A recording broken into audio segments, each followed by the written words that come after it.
a letter to, his office, and he agreed to meet me. So I took a train there, and I, went into his office. And at that point, I was 16 years old, this exchange student. It was kind of a big deal, right? It was That's like, a huge oh deal. my God, here I am sitting in the U.S. ambassador's office. And it was, it was really like, it just really opened my eyes. And so it still is a big deal. yeah, I know. I kind of thought it was too. And it was just very, exciting. And I think he probably enjoyed it as well, talking to me about his role. And so I remembered that story that I No shared doubt. with my daughter. And part of what I want to part of the way I want to raise her is just where she might have an idea that she wants to do something and say, hey, it's not that difficult. I definitely used some of my contacts in Fargo because I had been there. I didn't know the mayor, but that's the call you saw on Facebook where I said, hey, does anybody know the mayor? My good friend, Dr. Sue, who's a doctor there, she made the introduction for me. He could not have been more delightful. Like I couldn't, I knew he probably would be awesome, but it was like from the moment he got on the Skype call with my daughter, he just made her feel so comfortable, and it was just such a neat experience. What I want her to take away from that experience is, if you have an idea to do something, just reach out and do it. Right? You never know. And when you get in the habit of doing those kinds of things, it gets exciting. Now, in the bigger picture, you can tell I'm kind of like the unpaid evangelist for Fargo because I'm so excited about them. But this is an example where I can kind of continue this message, right? Bring it into my family.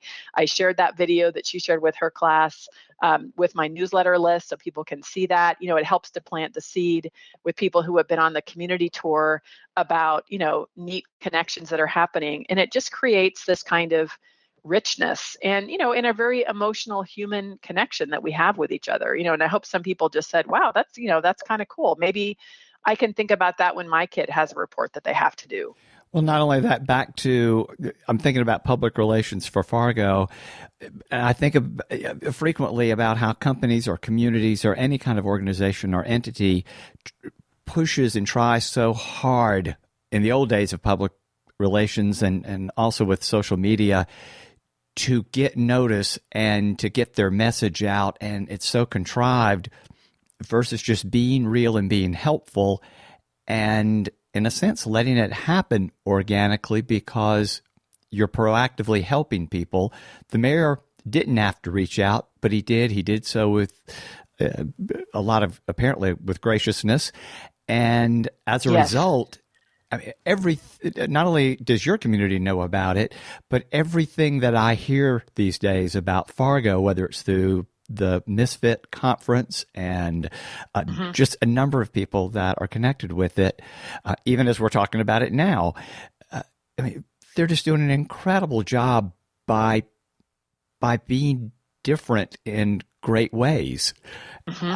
And I don't know how contrived it is, but it doesn't seem contrived. It seems very organic and natural. So yeah. But again, a hat tip to you and your community. And I think of the art of asking, you're not going to get a yes unless you ask. Exactly right. One of the statements that you made during your tour session that was really profound to me, not only in the moment when I was sitting there, but it's continuing to have an impact on the way that Linda and I are interacting with our clients. And the statement was, it is your job to build your client's leadership capacity.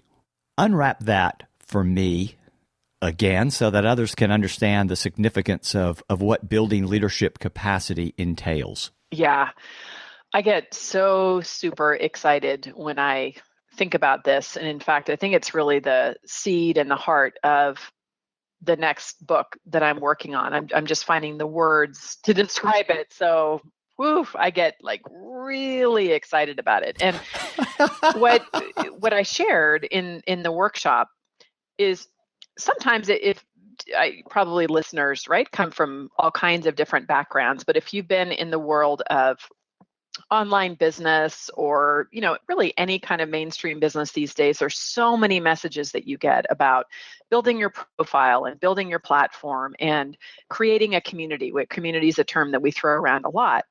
Generally, when we're talking about that from the context of, building your business or your profile or selling your book, community means people who can potentially buy my stuff and then continue to buy my stuff. And there's nothing wrong with that, right? Like, we definitely need clients and customers if we're going to have a thriving economy and thriving businesses. If you've designed it the right way, you're solving real problems and really providing great value for the people who you serve. So it's wonderful to be attracting people to you for the purpose of selling them things. But from the bigger perspective, when we really look at what we're trying to do, the why behind our business and how that fits into the bigger picture, in the example that I'm using of, overall economic well-being for all, it's a gigantic mission. It's a global mission. I mean that for all beings everywhere, right? That we have healthy, sustainable, stable families. And that kind of mission that we have is much, much, much bigger than me, right? Than my ability to ever deliver any of that. I have a small segment of that problem that I've dug into that helps people understand the kind of work they can be doing, and if they start a business, good guidance around how they can, start a successful business, how it is that they can begin to connect with other people in order to open up economic, opportunities for all.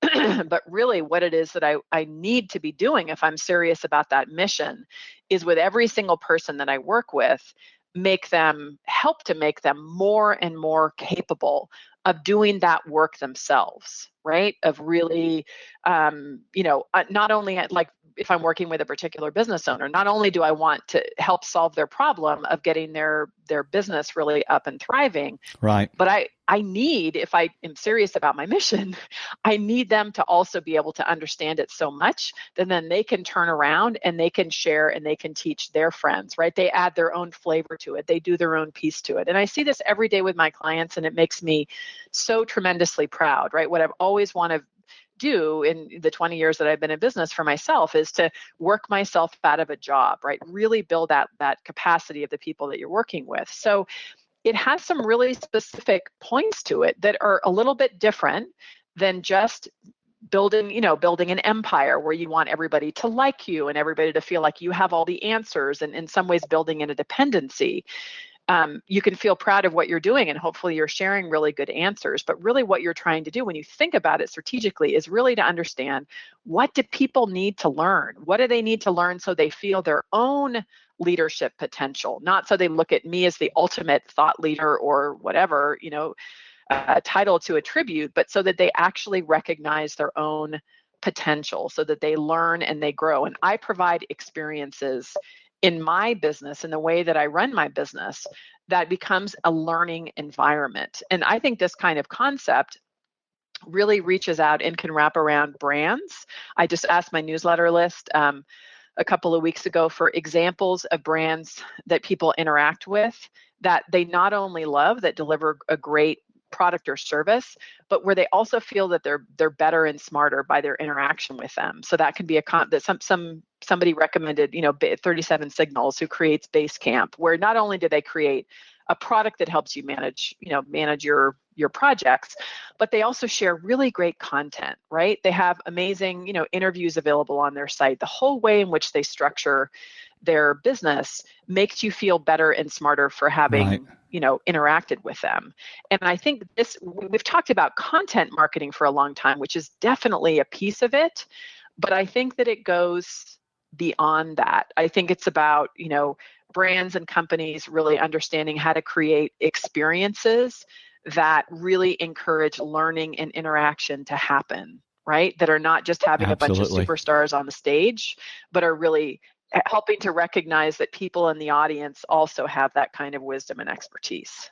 It's ironic to me that the more someone who thinks about working themselves out of their job, as you mentioned, that they put their clients first and themselves second, if you will, in terms of the priorities, seems to have more work as a result of it, because more people are drawn to wanting to work with people who are selfless and thoughtful of others and their needs rather than themselves first, which is what you seem to do so well. Well, yeah, I mean, it's all selves are part of the equation, because it's really, you can have a particular philosophy is like, oh, I want to be working with somebody because I want to be that person, or, they can bop me in the head with their magic wand, right? And I want to get what they have, or I want to follow their perfect methodology, that they have. And sometimes, it's not there's all different ways that people kind of share what they do. But I'm always interested in, like, over time, what are the stories of people who you have worked with in the past? Where are they now? Right? They should, some of them are maybe a couple steps ahead of where you are. And that's really great. Like, that's the real story. How have people grown after your interaction with them? And you can feel really good about yourself, and you can be proud of what you do. And you really want to be looking at that leadership potential of the person that you're working with. And, it doesn't really matter like what kind of service that you're providing, whatever that particular area of expertise is. If you're a website designer, some of the designers I've worked with, they involve you in the process. They respect your opinion. They help you to understand. I had a really wonderful firm that I worked with for a long time, Outthink, that would do when they were trying to explain something that needed to be done on the website. They would create a little video that was like a screen capture, so they would walk through and kind of explain what they were doing. And like, I felt like I was smarter as a result. It wasn't like, hey, just tell us what you need and let us do it, which sometimes can be a little bit, it's not as helpful, because then you feel like you're still dependent in that situation. The other example I use a lot is the martial art group that I used to do capoeira and Afro-Brazilian martial art in San Francisco, and that was a huge part of my life for many, many years. And we had a lot of teenagers that we worked with that were in our program initially, some of them that were, in rough life situations, and the art form itself really helped them. Like, it helped them to get through high school and graduate and all of that. Now, many of them actually own their own schools around the country. And that, to me, is an example where, wow, we did some things right in the way in which we were building their leadership capacity, right? Because they not only learned the art form, but they also got motivated to be spreading the message, to others. They also got motivated to learn the business side of it and to open up their own schools. And that, that just gets me really excited. Well, I remember, as you mentioned, the martial arts studio and the work you've done, I remember a story that you talked about fighting for the training pads and discovering the concept of flipping your winner switch. That seems to go along with some of that teaching. Can you talk about that moment and what it's not only taught you or the insights that have come to you, but also what you've seen in other people when they grasp that? Yeah, my teacher, Kelly Fiore, we were doing a training one day, and it was, we had two people, we were paired up, and there was one larger kicking pad that one of us had to hold, and we were laying down flat on our backs on the mat, and there was one pad between us. And so he would give the signal, and we had to like quickly scramble around and try to grab and fight for the pad, and kind of keep it under our control. And we were doing that, and it's always kind of fun, and people are laughing a little bit, right, as you're struggling with it, because you're buddies with the people who are your training partners. But he kind of like broke the mode, the kind of broke the mood a little bit in a good way of saying, you really need to get serious about this. So this were a situation of life and death. And that was definitely the way we were oriented in the mixed martial art training, was from a self-defense perspective. You need to know how to, he called it flip on your winner switch, right? Where all of a sudden you go from the mode of like laughing with your friends or spacing out walking down the street to recognizing, hey, wait a minute, like you're in a situation where your life may be in danger, and you need to know how to flip on that switch so you go into full on mode to protect yourself. And that same kind of metaphor I love so much when it comes to different work situations. So I can think about it before I'm going on stage and speaking, where you have to really channel your energy in a very different way when you're in front of an audience, right? Absolutely. Yes. It can be before coming on an interview. It can be when you're, writing your book, and you kind of tell yourself like, all right, I need to get myself in the state where I'm really ready to step into this and fully, I call it have full color, full contact kind of experience. You're really bringing everything to it, and you're saying to yourself, this is serious. This is a time when I'm going to move forward. One of my clients I was just talking to today was talking about that in terms of advice that he often gives to people that he works with, business people or athletes or things like that, where you recognize, and you can see this in many athletes, they may be a very different person off the field than they are on the field, and they learn ways in which to get in the mode for, the race or the match or whatever it is, where something